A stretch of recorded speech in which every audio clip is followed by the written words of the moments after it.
If you've been visiting us on DotaCommentSeries.com on the past couple of days, you have noticed that we have new banners. Not just a new banner, but multiple new banners. This is part of our DC banner project that we're working on. And if you're a skilled graphic artist and would like to help, please go to DotaCommentSeries.com and visit our DC banner thread. I'd like to give a big thanks to everyone that has contributed so far to the community, especially Play Dota's studio art forums. Big thanks to everyone that has helped out, and we are looking forward to seeing your banner displayed on DotaCommentSeries.com. Hey everyone, this is Luminous coming at you with another pro Dota commentary, and today is once again ADC tournament, Asian Dota Championship. I think we're in day 5 or day 6. It doesn't matter. This is 2 of the top teams in the ADC, Aeon.MUFC versus LGD.sGty. LGD needs no introduction. I've done numerous games of them. But Aeon.MUFC, probably you guys haven't heard too much about. One of my favorite teams to watch in terms of item choices and decision making. They build some of the weirdest item, pretty reminiscent of XTC play. If you watch some of the recent XTC replays where they got really interesting item choices. But today we're going to look at Aeon.MUFC, which I'm not sure if you guys know or not. Aeon.MUFC is currently ranked #1 in the ADC tournament, which is a little bit mind-boggling because in my honest opinion they're not that good of a team, but hey, they're winning games after games after games. So I haven't watched a MUFC replay in a while, so I want to see how much they have improved, or maybe it's just a fluke. But so far I'm looking at these picks and bans, that the 3 picks and the 3 bans. I want to see what this game is taking to a direction of. I'm not going to spend too much time on the picks and bans because this is a pretty long game.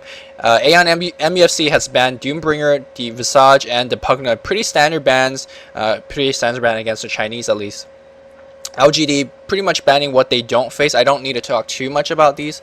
The Windrunner ban is a little bit odd because generally they want to take the Windrunner from themselves, especially for YYF. YYF has one of the best Windrunner I've ever seen.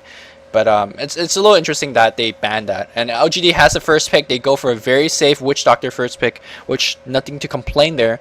And Witch Doctor nowadays has been the primary focus in every gank, every engagement, every team fight. So Witch Doctor players are not too happy about. Aeon.MUFC counters with the a Vengeful Spirit and a Storm Spirit. Both heroes has the capability to isolate an enemy hero and kill it very quickly. So these picks look like blatant Witch Doctor picks. It's generally a good idea to pick off the Witch Doctor in the start of a team fight or start of a gank because his heals is just ridiculous. And these 2 heroes could do just that and a lot more because they give the team a lot of range. Terror, Wave of Terror, and the Storm ulti skills, not sure why I'm stuttering, gives them a lot of range, and it allows for Aeon for a lot of mobility. And it's really odd that they're not banning Line, considering that they want to pick Storm, but it doesn't matter.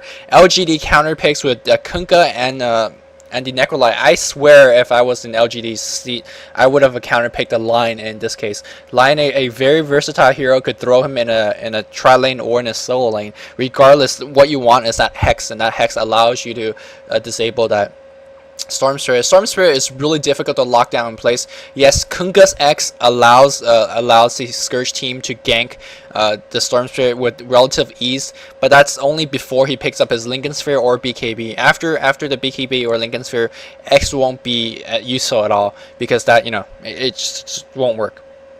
The Kunkka pick is pretty self-explanatory.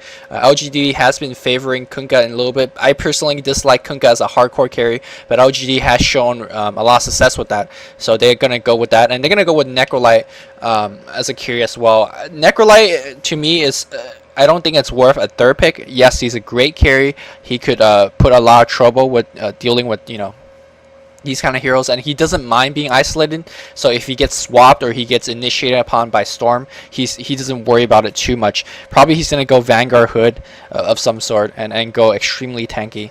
And then we see MUFC extending the range with the Earthshaker pick. So this allows them to gank. This looks like I mean, they don't have really global ultimates, but it really looked like semi-global with the ability to kind of just go in from a huge amount of range. And so far LGD is a little bit worried it's worrying me a little bit because they don't have that much of initiation. I'm gonna AX speed to the end of the last remaining 2 picks and 2 bans, and then I'm gonna give you guys our listening live a little time to sync up with me. Okay, I am at 9:04 elapsed time on the bottom right. So, oh yeah, shout out to everyone that are listening live at the live Dota commentary room at TeamSpeak 3. And I'm paused at the 9:04 elapsed time mark. So get there as I examine these last 2 picks. LGD decides to ban the Darkseer. Pretty annoying hero. Interesting ban though. Maybe they're really worried about a Darkseer into a perfect Echo Slam by Earthshaker. I think they have more potential with the Darkseer, especially they have a Kunkka, so they have a potential team wipe as well. But they don't want to deal with that, and they ban that as well. Pretty solid ban from Aeon.MUFC banning the Crystal Maiden, and then the Dusa ban coming from LGD makes me seem like they don't want to go for a long game. Which, if you look at their remaining picks, that's exactly what they want to do. Venomancer, a great pusher, great trialing hero, great jungling and then warding. So he's a great hero throughout, but he's a very pushing oriented hero. Same thing with Rasa. They're both pushing very oriented. And the Rasa not only gives them the pushing power, it also gives them that valuable hex against the Storm Spirit. So LGD looks like they want to end the game pretty early. Not sure if they could do that against the Turling power of Vengeful Spirit, of Earthshaker, and looks like Puck is the 4th pick for Aeon.MUFC. Puck has been kind of a favorite hero to pick for the Asian scene lately. I've seen Puck in many games, which, I mean, Puck's a great hero and all that. A perfect Dream Coil would clump the enemy heroes, which allows the Earthshaker to kind of finish up with a perfect Echo Slam. I really love this Crobulus last pick. If you look at the Sentinel lineup, they're pretty magical for the most part. Fissures, Illusionary Orbs, Storm Spirits. It's pretty mostly magical. The Crobulus gives them a very strong physical component. As you know, the Exorcism ultimate from Crobulus deals physical damage, I believe. I'm not 100% on it, but I'm pretty sure it deals physical damage. Crobulus will also allow, the Rasa gives you a lot of disables, right? Gives you the Shackle, give you the Voodoo and all that. Crobulus is one hero that could do DPS still being disabled.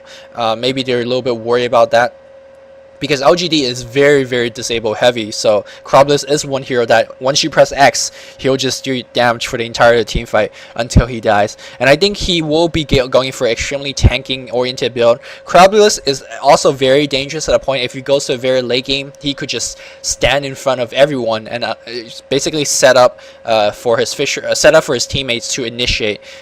Basically, if you have a Crobulus charging in the front, they either have to focus on the Crobulus or they jump around it. And with the heroes like LGD have, they don't really have the option to jump around it. If you look at their heroes, the only dagger hero that they really have is the Rasta, if he decides to go into a solo mid lane, which is pretty much pretty likely to be the case. And I hope you guys are listening live or at the 9:04 elapsed time mark, because I will be unpausing. And 3, 2, 1, unpause. And just a little bit of guessing on the lanes. It's probably going to be a tri-lane with a Kunkka, Witch Doctor, and a Venomancer with ZSMJ. I don't think ZSMJ will be on the Kunkka. Yeah, ZSMJ has picked the Necrolite, so he's going to go solo top Necrolite with solo mid YYF on the Shadow Shaman. So he's going to go for that Blink or BKB or both. Neither's bad. Or maybe go for the Agaceptor for the pushing power, but that's extremely unlikely. Generally, they favor the BKB or the Blink. Meanwhile, on the Sentinel team, we do see probably a Storm Spirit solo mid, a Puck solo top, and a tri-lane of Crobulus, and Earthshaker, and Avenge at the bot lane. So fairly standard tri-lanes. Okay. Tri-lane versus tri-lane, I gotta favor the Scourge tri-lane a little bit. Sure, it's only two range heroes versus 2 range heroes, but I think the offensive power of the Scourge tri-lane is a lot better. And also, the Kunkka has the passive harass through his Tirebringer slashes, so I think he should be able to win that lane. Of course, it really depends if, let's see, RWKY is going to be lasting pretty well, because Crobulus is one of those heroes that you gotta play pretty frequently to get his really awkward lasting time down.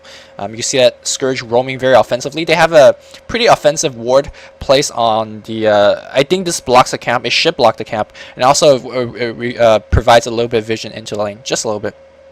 And the hero that, or the player that I really want to pay close attention to is the yellow player, MUFC Nick, which is Silver Cross. If you guys are familiar with watching MUFC, the reason I really like Silver Cross is that he gets extremely weird item, and by weird I mean like really weird. I've seen his Storm go like Orchid numerous times. Let's see if he's gonna do Orchid Storm once again. I'm not gonna play close attention to this tri-lane at the bottom. We do see the Earthshaker gonna come in with the Invisrun, but until that, and we're not gonna see too much action. The Kunkka has a Torrent level 1, so they are going to be as offensive as possible. We do see a Fisher coming in, and a nice, pretty nice War Trap here. Venomancer taking a lot of damage, and he is going to die, but he did drop off his Venomous Scale. Let's see if they can pick off the Vengeful Spirit. Vengeful Spirit is going to be one hit away. Kunkka gets a kill there. We did trade a kill of the Crobulus getting the first blood, but the Kunkka did pick up the kill as well, so not the best trade for LGD, but not the worst trade for them as well. So now we do see Voodoo Restoration being picked up by the Witch Doctor, which is the very standard build. He is going to pick up Maledict and then Max Voodoo by 7. Earthshaker looks like he has a pretty roaming intensive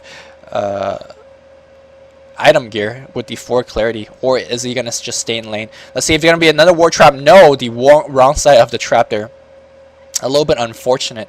Meanwhile, in the mid lane, let's look at how the CS is doing. 3-0 versus 9-3. So Yeyefeng getting completely outlaned by Silver Cross, which is kind of unlikely because, well, never mind. Rasa outranged the Storm just by a little bit, but I guess it's not too much of a deal. Meanwhile, in the top lane, a lot of harass being traded off. 6-3 versus 4-2. So pretty standard on the top lane. We do see ZSMJ going for the Aura, I believe. Is that Aura or Sadis? Yeah, he does have Aura too. So I think he's going to go for more of an offensive instead of a farming build. Which for ZSMJ, I think he should go for Sadis. It suits his playing style a little bit more, but never mind that. Pretty action intensive for a early Asian game like this. Venge is a little bit too ahead in my honest opinion. Venomancer is going to be coming around. We do see a cast bouncing off on no bounces though, but they are going to get torn off as well. I think Venge is going to be dead. Oh, I'm not too sure. No, Shuriken backed off a little bit too early. I think he could have got that kill. Venomancer falls down once again. But trading kills like this, especially if Kunkka gets a kill, is not... this is exactly what LGD wants. And keep in mind that every time something like this happens, the tri-lane, kind of the creep equilibrium gets messed up, and this does not favor Crobulus, who should have a little bit of a harder time in terms of lasting. He has really... Oh, looks like there is going to be more initiation going on the Witch Doctor. I don't think they should focus on the Witch Doctor. He's really snugly hiding in a tree pretty well. They should have focused on the Kunkka, but they do pick off the Witch Doctor, but in trading away again the Witch Doctor, and they are going to pick off the Kunkka as well. So this time we do see a clear victory coming from MUFC, but they might lose a... No, they are not going to lose a Venge. So very action intensive lane for the bot lane, the bot tri-lanes. And I'm going to just have to pay close attention to these farm. We do see Crobulus at 10-2, so he's farming really well. Meanwhile, the Kunkka is at 2-0, so he's not farming well at all. For the most part, I gotta favor Sentinel in terms of farm so far, because the other two lane is pretty even, but this lane, this tri-lane, which I think is gonna be the most important lane to look at for the game, Sentinel is really winning it handily. 4-3 so far, no towers being pushed, but Crobulus winning the farm very handily. Crobulus has a Ring of Basilius, which by the way is one of the best items in a tri-lane, and I think the proper Sentinel response, a Scourge response at this point is just be ultra aggressive. I still think they have a more of an offensive lane, especially if they find the Earthshaker pulling, or they find the Earthshaker going to gank in a different lane. They should really take advantage of their superior offensive power and go gank. It looks like Purple has picked up a Urn, and that is going to be Crobulus. Crobulus going for Urns first is a little bit odd.